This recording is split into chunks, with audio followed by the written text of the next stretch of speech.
Say yam watching some more Adom TV Badwam Media no so yada papa news no na yawie sese de edu so no ye de bon krata no de aba na fe online stories no so yensa etumi aka na washa no so de ama yensa Badwam de bon krata no na online stories no say wo fosu a wo betie wo radio fosu sabria enti wona etie yen wo radio fosu asim fosu no yamamu nyina chen yamamu nyina akwaba edemo ba Badwam Adom TV CEO ora Alfred Amo anope ye chia mo waya de papa so guso ebo adwumaden e de ama wo manfo be me na no pe me mo achen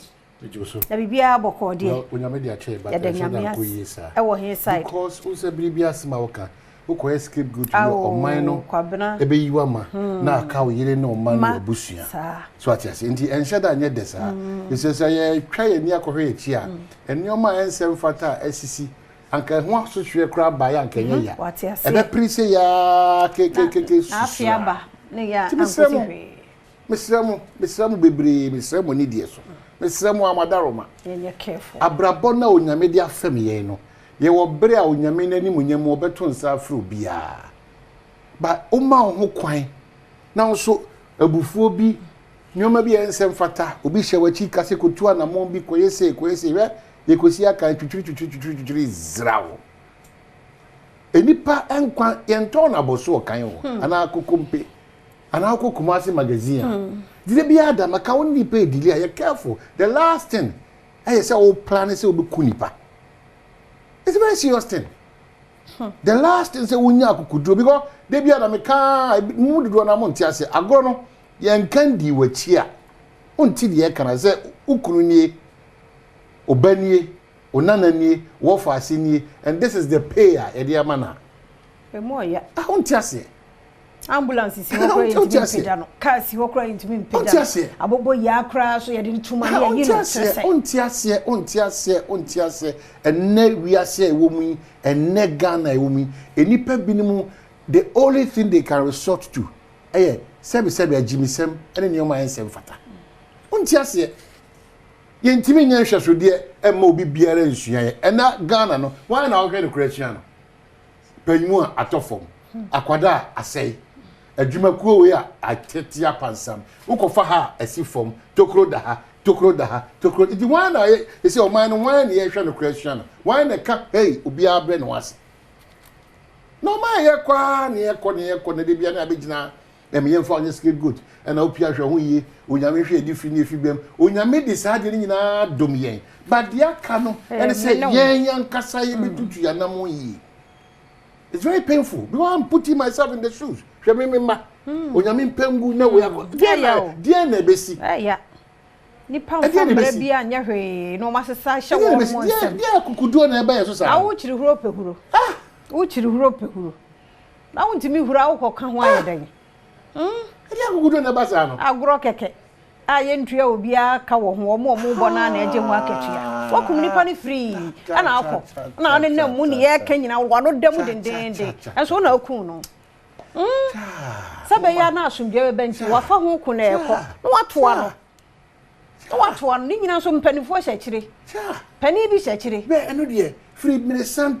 eno na ya na me hu dwiri mi say it would ought to one my back catch PR no suppose say mo hwe na afia time mo hwe mo na bia na ojo kwa no eh now so what do you know a team do work because you have 4,000 and 2,000 e be cry no 500 cedis I do be cry like that na ire ne ma and then what me and that shody and na make wo make up me say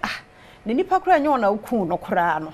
what say wawuo oda kra say no ojejina so asa wonya comfortable na what me wa na ukun nipa nti what me da shody didi eh mummy anya careful what if you dey bia me you from ko na me hu say nantwie akokọ kwa de obefa no na o de nantwie no omotimi estimo de ka say eh adwuma wo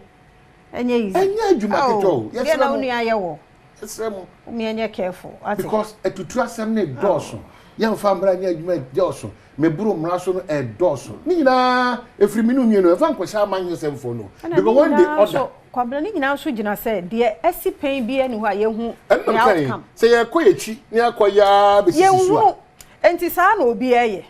hwe ye parliament yi o kai say fie etwa mu o on the eve of yeko speaker on the esi ye ene no saa ene ne de esi so hunti ade esi ne ye ntu ho anamo ama asotwe anya adwuma ebesesi we have a problem ebesesi we obi di hye o papa bi na ho den nya so ayarefo eno ano no kwabra ni bi ahwe na nim tin agene nkwa fire ne sem just like that and ye nena mu a ye te wa na afia be ye na fin hia da na ye nkote hwe eho MP enfie se ni ye nte hwe MP ba ko so bo nto asa enfie se ni enfie na yo se numu ni eno so ye nte hwe sa ase ye investigation bi nkote hwe o my Ghana na ye timu an bi en we din na wo chira enu nti na any kwanso escape good because asenisia o schoolmate o sofo o church member o die o brother bi o siwa bi o ofa bi and the level of janto e be system nim no Mr. Anopa we yo mumia nya ke Anopa mumma ni na ho ko ba bi e chichiri kuro mi fa no me ka ba ku yukra de abesi so de school fo ya wo mu homo ya wonim say obi ahomo obi ede ne ba ba school ahomo no ama wi akire belt hook na abodani asa akra nani ewi akire chawpa na ede ba na chawpa na ode ba na akra nani ebesa baba kana and when your first time awako school aye homo enti ade na anya boko na utimi ebu obi ti sa wo yem ba na wo kra wo yem ba kra sa wo bona sa wo yem kra hyehye wo je sa wonya nipa je sa woni atenka adai tibi bu obi ama ekosa nani eno so nkyere se ni kwanse ye panishe and me de bia mi gina ade atrosem aka de ne pese yesesa no yesi akra ye boni a ye ntia no na yesi ye ntia no pani a sabi ne ba bia fufuo no ne ade no wadi boni de nti se oya na ka che say you see what you've done it's not good okay don't do that thing again ade keji wani na even keji wani kwasa na ne bekasa say ni enkura no SS1 no omudi boni a say ne kasa e kire wo mo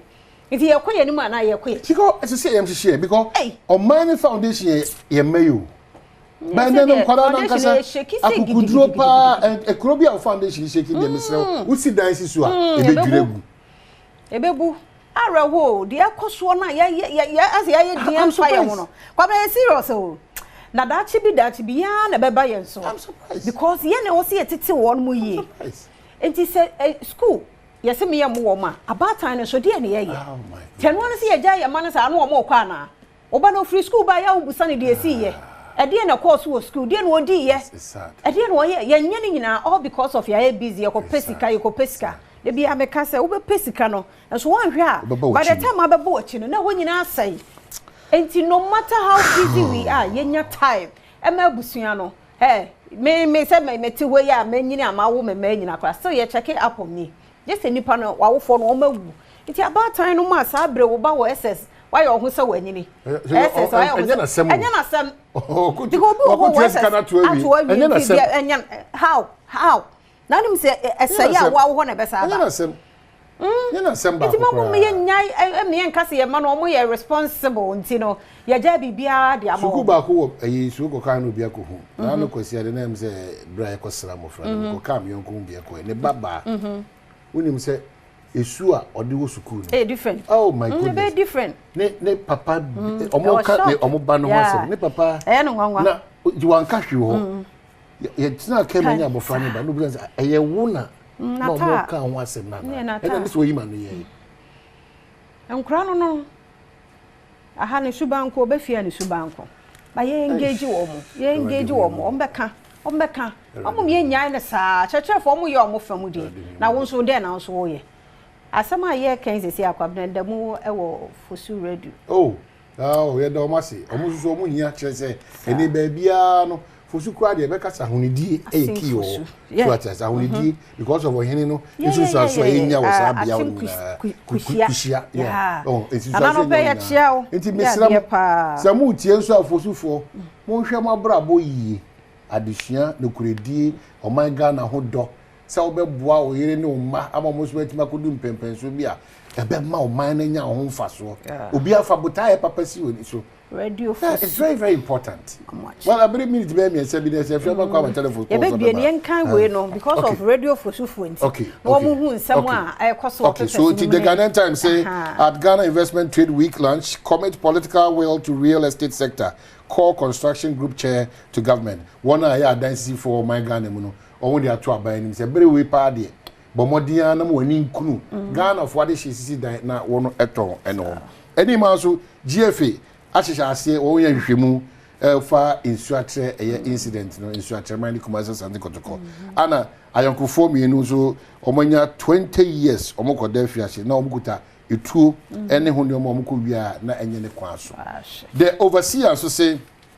offensive youth threaten action over unresolved chieftaincy dispute ahinsem bia ekoso offensive a sheden nya na nyina so yiye no mabu no say montu na montema ene yenso ye be sayo enim hakase pa NDC holds crucial NEC meeting on Thursday amid appointment concerns NDC amanyuko no say they appoint you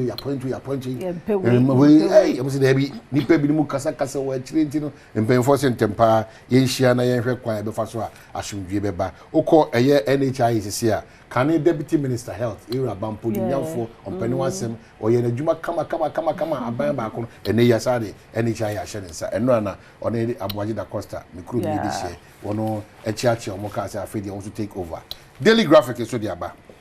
We must collaborate to rid Accra of filth. Regional Minister Greater Accra the first kasa if you adokro yen won kran kro ye nyina yen kambom chese me ntimi nkoti odo nanim na osmosis do op abro no twese chia no jam na eno anno entimi nya possible yen kambom chese yen ntimi ntim na afi isu oto a obehu na Pierre he left or right papa no Japanese black na atum it's a collaborative work. Ministers yen nyina yen kambom ne hwese enkran ebe take the baby near dawa kama Kasipa da edim han say Daily Graphic. Teacher trainee allowance to go. Government pledges enhanced student loan scheme. Education Minister hints. Hey, dear, if share bani teacher for one share nanka the mom kakaka abansi there be me de esum bu ekọ nanim pa chen trainee allowance no ana eba enti mo yehwe anim we minister ohwesa shares additional shares na we kan my ho empopuye no. The Hawk newspaper so akasa or say stop last minute plunder okobe friend devsa esi panyin po no or sheda fantempa kotikwan bi so na sika bi say wa mana ye yansa kora na wa free ho no nti one day sa ehye na ba say won hwe na onyai afei obayura Rashid Pepo nsem bia waka say fa state lands no aban sas no o say e na meti se mi nuanum bi ho no ma de church o mo sa akwa bi nim hwe o it's yen hwe mu ye because enya sa enye possible afia tienko adomonline.com na o CDS service chiefs pay courtesy visit to Defense Minister Maneboama so ra Dr. Maneboama Defense Minister Okoye no mpanifo a wono be ye adwuma no so aba no ho stra na fe Salaga North MP so ayene sa abandon project bia wo awiere obehwe se no so obeye ye ka se nkomo na ye die no former MP eni nipa mienu bi ene ya kire wo no mo wo nsu akyeman ne kotokoma akye no a ekoso no na wo sansem we mu no osofo a ya pa no ana osofo share sports and youth development so Kofi Adam so say woni asie nti no mbehwe na bambo akoso wo ye steady ahodo no so emu woko Volta region so abeto dwasen suo eho ayeden ho nti osofo hwe mantam no so no wabo apro akọ treatment plant ba ko ho ko hwe kwan ombefa so na wonu aboa amansuo aba from mantam no emu kwabna ne radio fosufu ha na brema kwan na de bonkrata no ene adomonline.com nsam no so ye de sie da se papa se utie ye ora Alfred Amonso ye chia ono adwuma ifo rade nkoso onomo na munya adwuma dene emfamwa asimfosu ene ne mpotemu enyina kwabna se bibie ne hodi ya well bibie no ye ka cho bia se na dasro nko nya mentine ne mchi obi me na ebina da o dasro nko kra na after you step out no fa two team se ma o man hu hia Ghana man one kasa o man yeko agudie mu nsem